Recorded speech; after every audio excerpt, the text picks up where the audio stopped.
Pinarangalan bilang Remarkable Inspiring TV Station of the Year ang Light TV God's Channel of Blessings sa kauna-unahang Southeast Asian Premier Business and Achiever Award na ginanap sa Winford Resort and Casino Hotel sa lungsod ng Maynila. Ayon kay Nero De Leon Marcelo, Chairman ng Awards Committee, napili ang Light TV dahil sa patuloy na pagbabahagi nito ng mga istorya na may dalang inspirasyon at tagumpay. Karapat-dapat ma-awardan ng Light TV para mas marami pang ma-inspire at manood ng mga programang hatid ng inyong network. Maraming salamat po sa pamunuan at sa council na nagbigay po sa atin ng parangal. Ito po ay testamento ng lahat ng ginagawa po natin sa Light TV God's Channel of Blessing ay para po sa Diyos at para po sa bayan.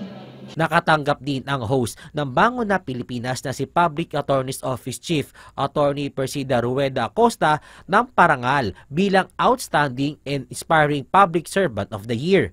Binigyan din ng pagkilala ang ilang pang personalidad na nagpakita ng galing at talino sa kanilang mga larangan. Really proud, and I can't say enough how thankful we are for this honor, this singular honor.